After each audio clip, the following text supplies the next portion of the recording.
cave of Kunken Longchin Rabjam here in Ugin Choling under Dangyok.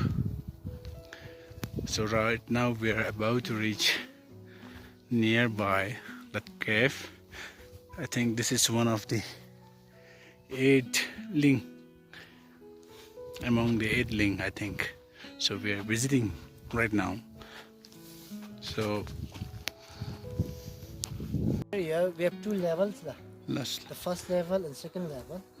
So the 2 level was used by the followers, the practitioner of the King Longchen Rabjam, who reside and perform the teachings, and that's all the teaching was get from King Longchen Rabjam on that cave.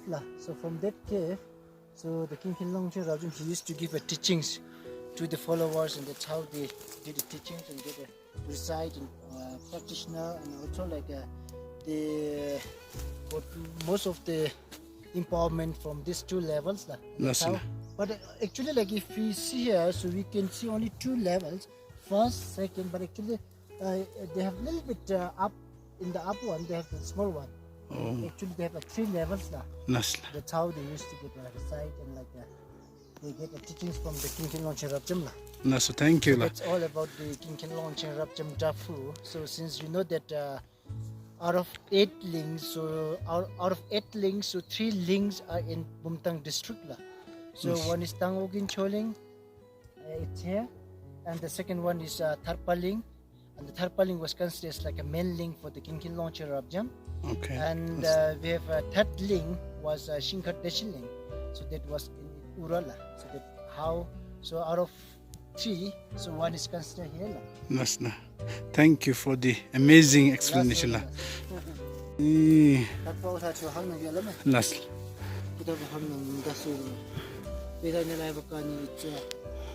Same as like the levelings that you when we perform rituals or like the choko in the household.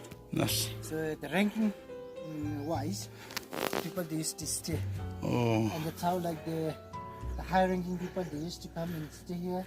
And then like second level ranking people they used to stay in the next level. Next level. Okay. And then like after that, like the third level was like the common people or the villagers, whoever the interested people Last. who can come here and get a teaching from the King Longchen Rabjam.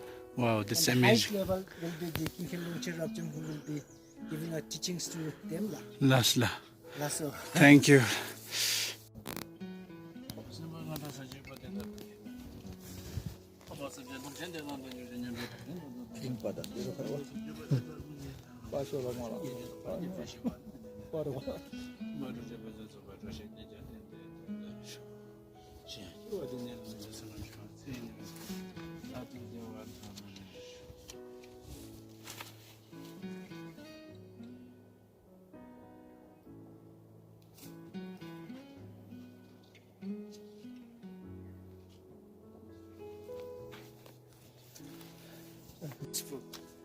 I mean, it's a very joyful, amazing. The person who came here, I think it will be very fortunate. The person who is the most fortunate person will visit here and receive all blessing from this place. This is one of the great place, I think. Among the 8 ling. okay. So if you could see that inside the box, they have a cha-cha.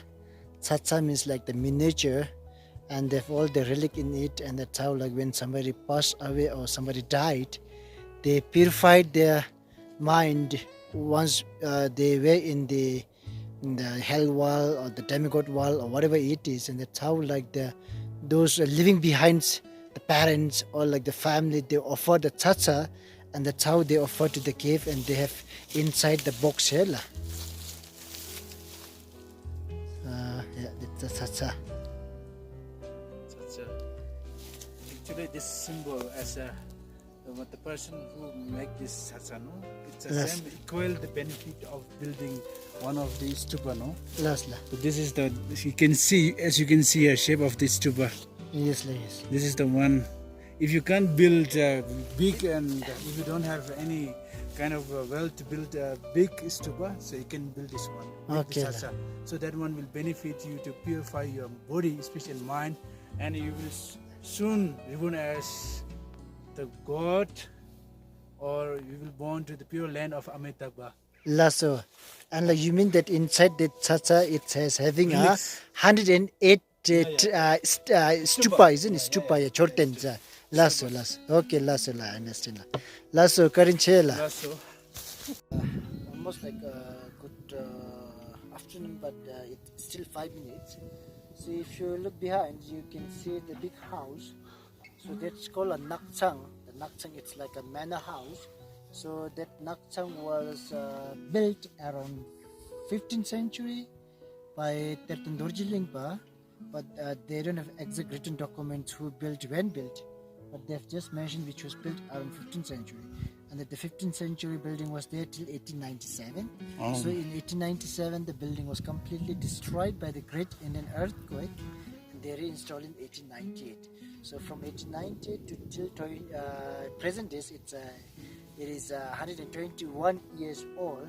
And if you look at Nakchang, you will see upper one is a temple, and next big structure inside it's called Uche, the center tower, and at the around you can see a shagor. The shagor means where like the descendant or like the followers and like also like the servants of the family. So they used to live in that place, and like actually they belong to. Actually, this place was placed by King Khenlongchen Rabjem in the 14th century, and that like after that, like after 10 years exiled the King Khenlongchen Rabjem in our country, so he went back to Tibet and he didn't come back to our country. So then later, early 15th century, Teptan Dorji Lingpa, he came and he stayed here and he got married. He had a son, grandson, and their descendants are looking after the Nakchang. And from Teptan Dorji Lingpa's from the Teptan Dorji Lingpa to the present generation. So it's well known that Ashikunzang Chorin, she was a writer of Dawa Koto, or like the stray dog, and also like the circle of karma, the folk tales, tales in colors, and etc. And she wrote almost like 14 or 15 books. So that's how like she is looking after that building, the Nakchang, and inherit all the belongings or like the properties, but that properties was not owned by the family now our present days, which was handed over to the foundations, and now it's looking by the Ugin Choling foundations, and both of them are staying here, and so that's how like they're giving the foreigners to come and stay here, and also like the most of the foreigners and like outside and inside the country, so they are coming to stay here as a Ugin Choling Heritage House, and also so meantime, so they can see 5 temples inside, and also they can see a museum in it, and the museum, it has 23 rooms nowadays, and that's how people are coming here. But unfortunately these days, because of like the pandemic of the coronavirus, so we stopped the foreigners, and also like we restricted the foreigners and like the community or like the inside the country to come and see the museum, but it's okay. So nowadays, like even we are planning that soon we are going to open the museum for the visitors, whoever coming to see the Ugin Choling museum. And thank you very much, Lara. Thank you, La.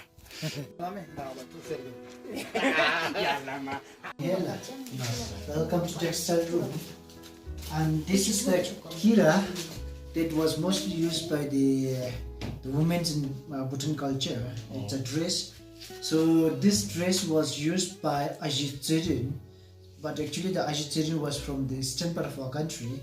She came here as a bride, and that's what she wore this dress, and that's what was passed to the generation.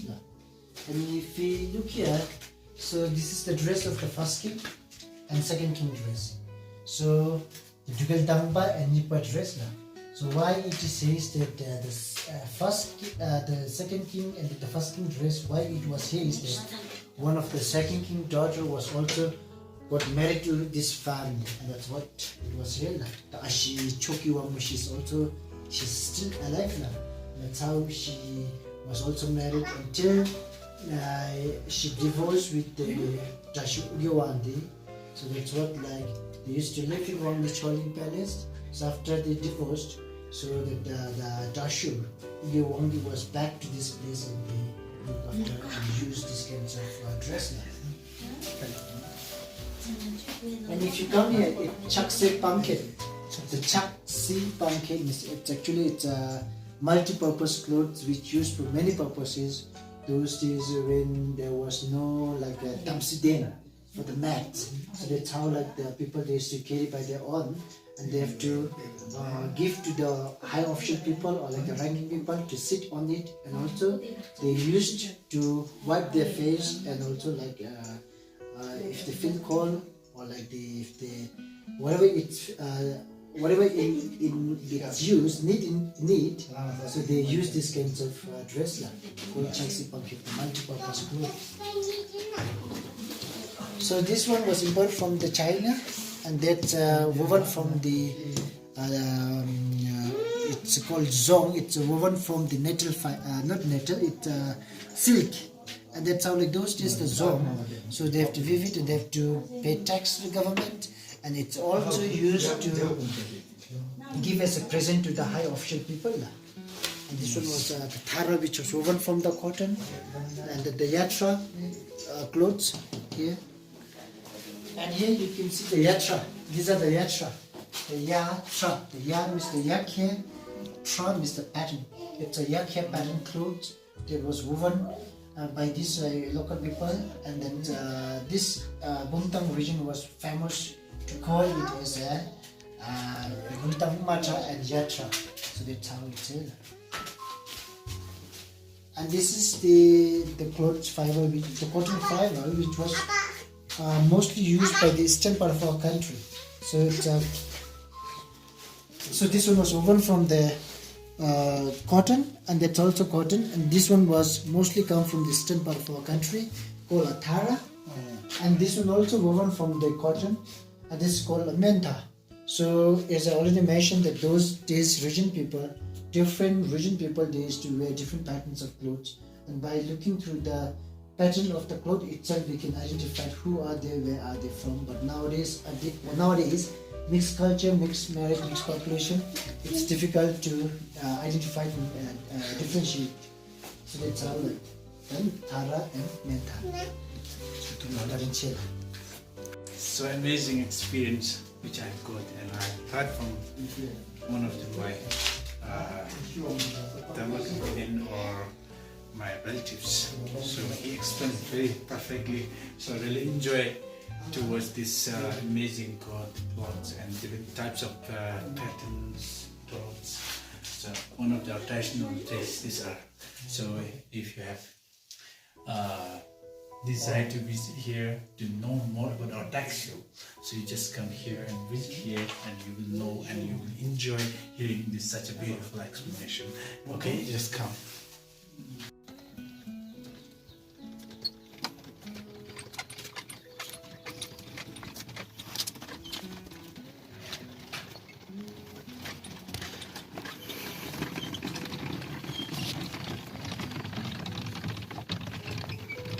The tools that was used by the farmer to plow the field helped with the oxen. So that's how like the neck goes inside and it's plow the field. And these are all used for winnowing purposes. Nice. Inside the trade room, so when they do a trade, what the materials or what was used, these are all gel. It's Nice. aloe woods. The brick tea was imported from the Tibet, that was export from our country to the Tibet, and these are the sound bell. And this is the borax, what they use to wash their clothes, kind of soda. And here it's a personal carry backpack. It's like a backpack, a rucksack, basket here. And this is the Himalayan black salt. So that's how like from the salt they have to pay the salary to the servants those days. And these are the racks from the honeybee, and that's all the sacks that used for the pony purposes for the horse and the scale for weighing scale for the light purposes, and this is the heavy scale that's used for measuring for the heavy things Nice. And for measuring for the grains we have the pita, the small one, and then the dray, the medium one, and then the bar, the big one here and that's how they used to measure the grains in the spatially. Nice. So I don't know how and what to express about this amazing and beautiful place. So today now I'm going to end my video, and as you can see the village of Gin. So I hope that if you like my video and explanation of the Kungin Longchen Rabjam, one of the beautiful and one of the sacred place, so you just press like and subscribe, and see you next time. Bye bye. Okay, last thank you.